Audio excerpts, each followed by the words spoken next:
Good morning, Adi. How are you? Hi, Racheli. I'm good. How are you? Good. I feel very fortunate to be with you today. So, to everyone who decided to join us and view this, we are two friends, and both of us are IP lawyers. Myself, I have been using YouTube to interview people regarding IP innovation and knowledge. And Adi, can you tell me who you are? Well, Racheli already knows me, so this is for the benefit of others. Of course. My name is Adi Barkan-Lev, and I've known Racheli for several years. I'm also an IP lawyer, handles litigation regarding, trademarks, copyrights, patent infringement sometimes. And I'm very, very thrilled that you invited me to introduce legal aspects and new legal developments in Israeli court decision. So thank you again. Thank you. I'll take the ball back. So both of us are IP lawyers, many years already, and both of us are also litigators. And as IP lawyers, we deal also with trademarks. And sometimes we represent the owners, and sometimes we represent the other party that wants to make use of these trademarks. And Adi made contact and asked me if I read one of the latest decisions from our Supreme Court, in which Chanel, the perfume giant, was a party to.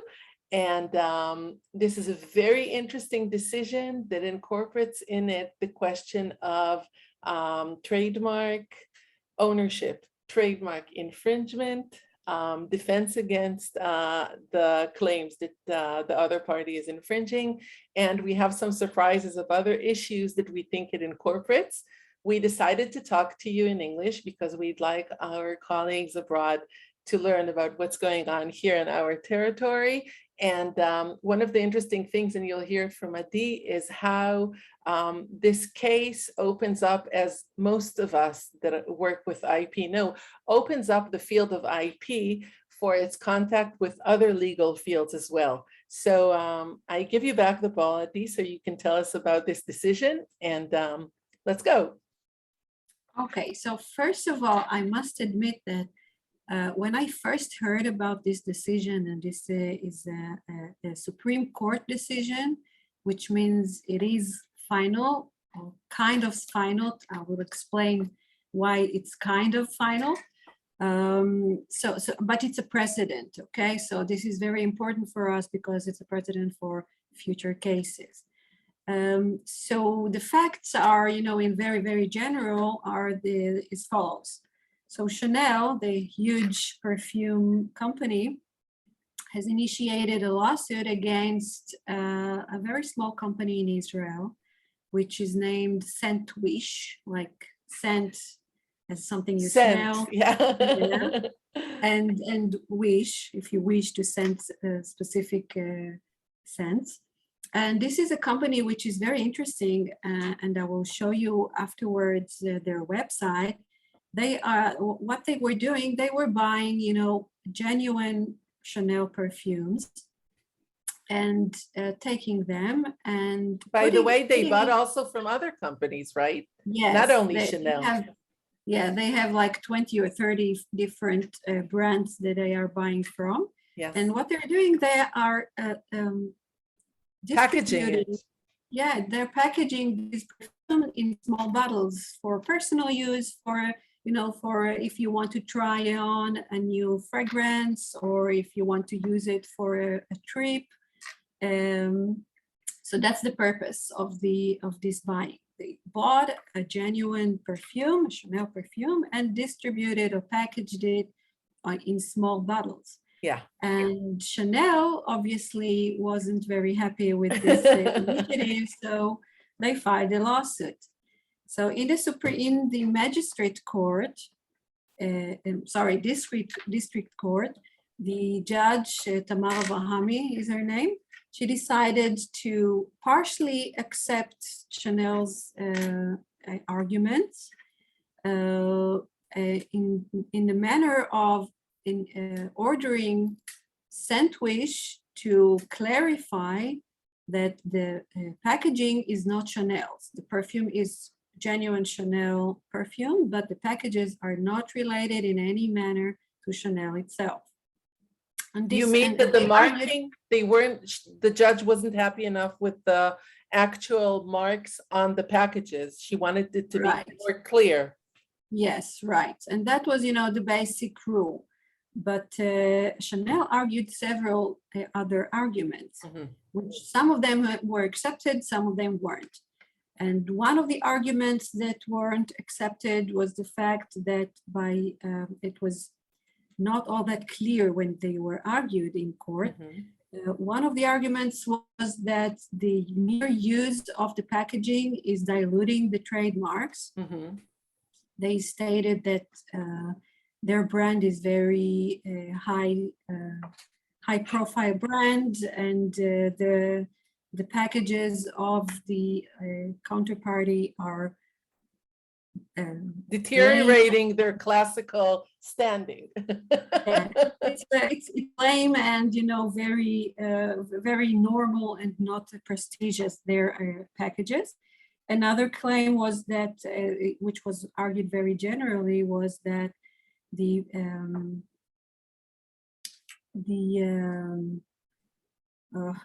perfume itself. You mean the perfume itself? Yeah, they weren't sure what kind of process the fact that they are moving the perfume from their original package into other packages, small packages.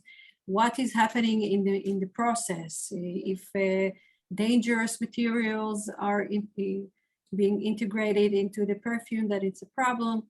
And these were the arguments in general. And of course, they argued that damages, their reputation is being harmed, and that these are financial damages, actual financial damages.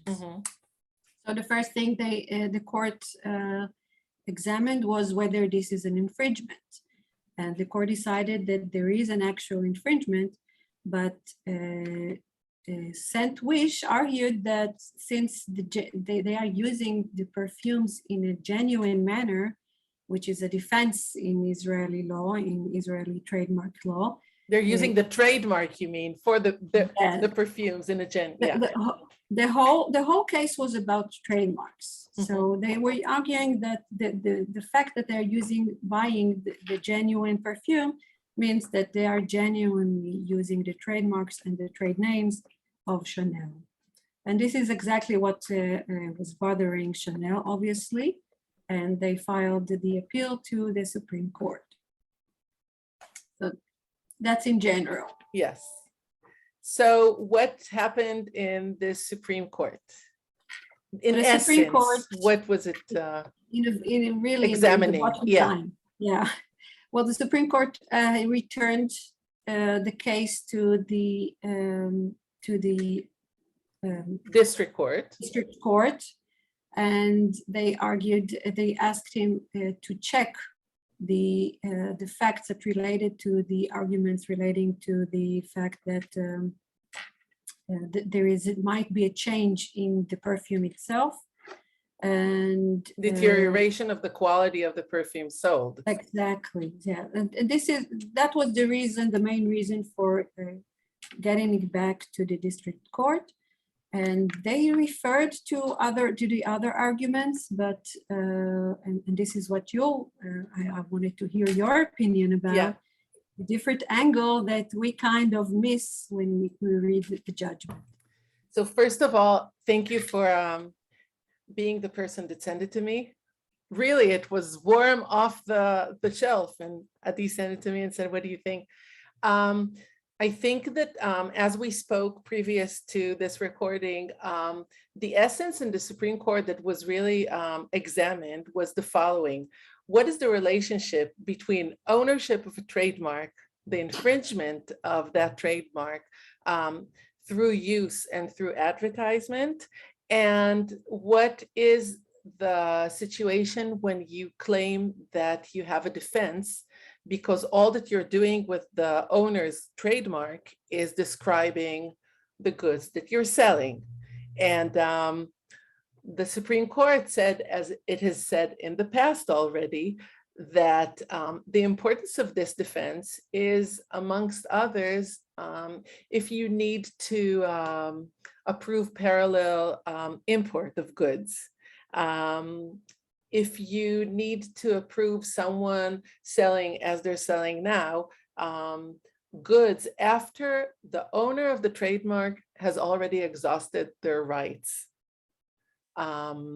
originating in the trademark. And this, in essence, is what this decision is about. And then we spoke about it at DNI, and I told Adi, what is the difference between a situation in which I bought a computer and I bought the Windows software on it, and then I want to sell it secondhand, and I put it on my Facebook page that I'm selling a computer secondhand with the Windows software on it. So we spoke about it, that first of all, what I would do is as a private person, and maybe a court would make the distinction between a private party selling and a whole business that this website is offering. We did speak of the fact that the defense against trademark infringement, according to Section 47 to our trademark ordinance, does not make the differentiation. Do you agree with me between a personal, private person or not? And then we spoke about what does the court look for when it speaks of protecting people or businesses that make use of trademarks that might be infringing, but for the defense. So the courts in Israel, and by the way, as you know, around the world, speak of free competition. And then I told Adi, what about the whole question of sustainability? Where does that come in? We are being bombarded, justly so, by the knowledge that we have to try and buy as less as possible. We have to try and use what we have. We have to go into sharing economies, meaning if I have goods that I don't need, I can give it to someone else, swipe it, et cetera, et cetera.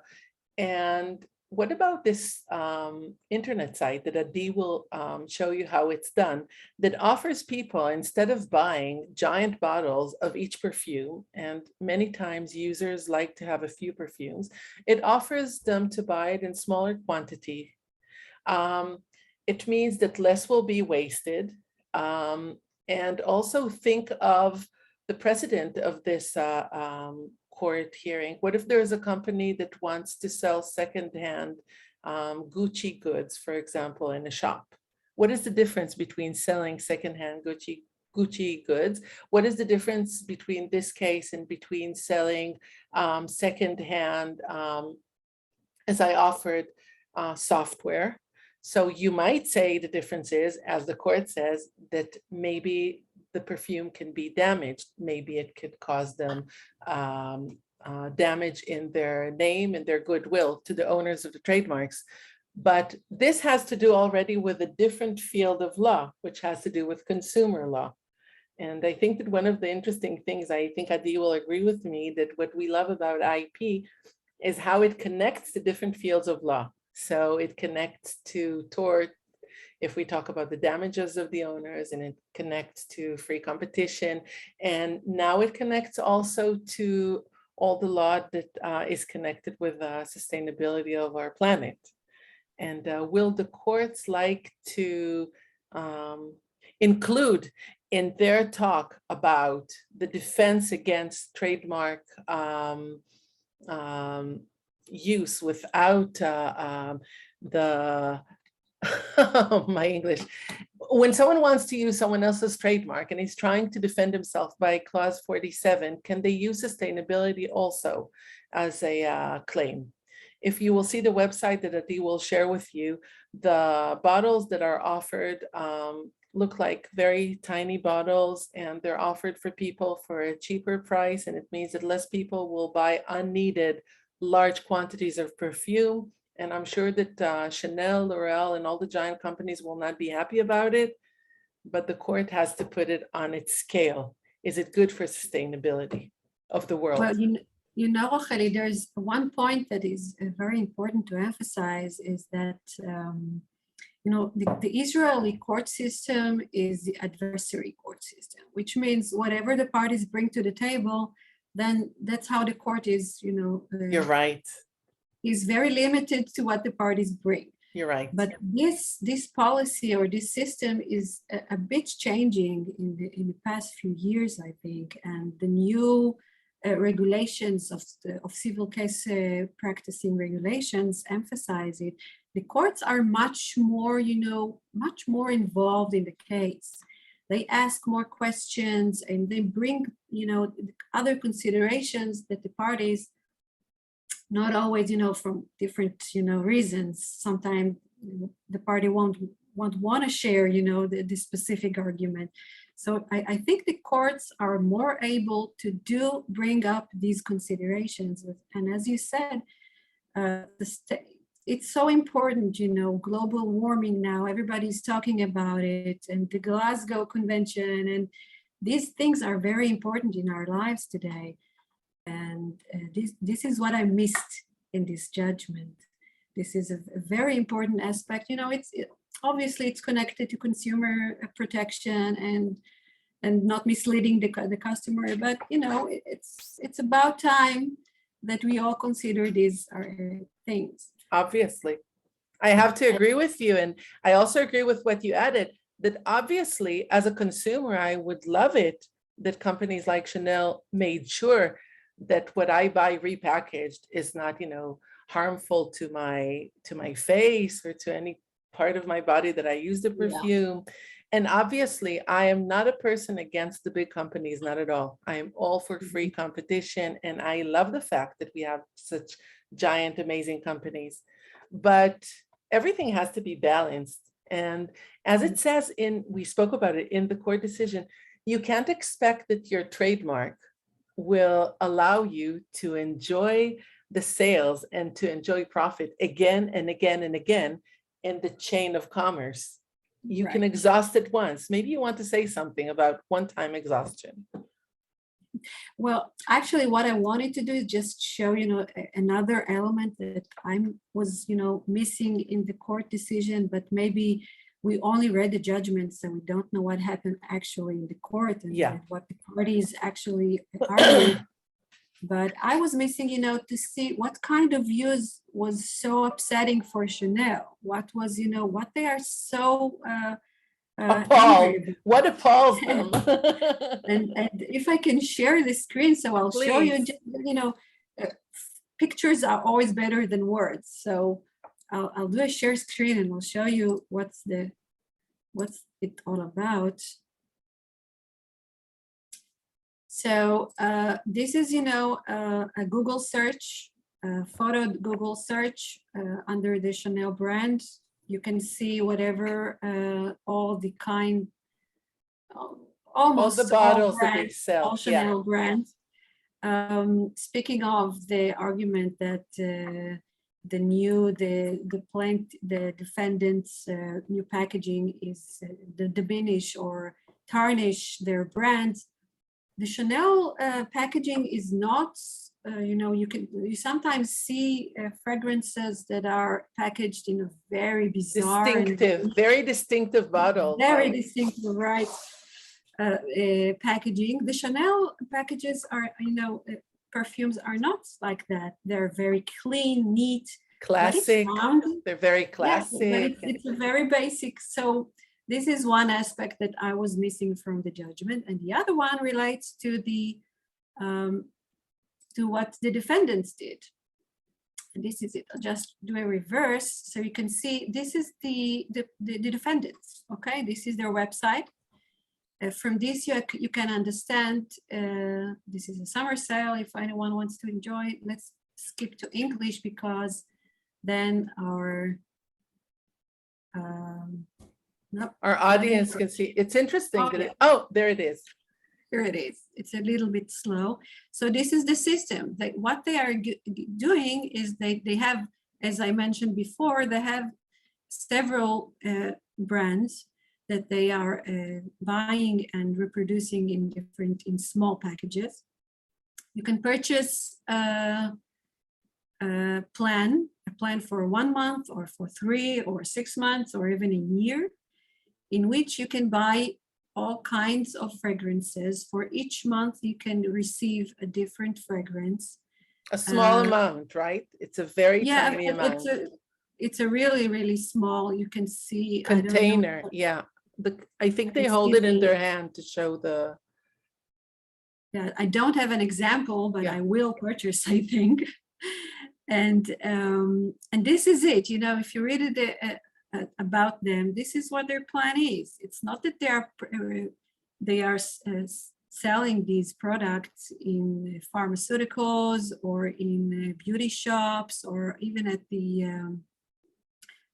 cosmeticite, it's in Hebrew. The cosmetics specialist. You know what I'm thinking? It has to do with what you said with the difference of appearance. It didn't come up because there's no passing off claim here, because you cannot get mixed up between the Chanel bottles and these containers.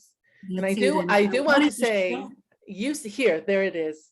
I think many women that see this, I'm sorry, I have no gender bias, maybe guys also. I have myself in my purse a container into which I keep filling my own perfume that I buy.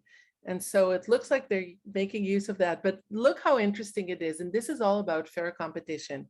Adi just said that she would be happy to buy that. And I told Adi that I don't think I will. I don't trust it. Personally, I want to get a Chanel bottle that is sealed, comes from the company.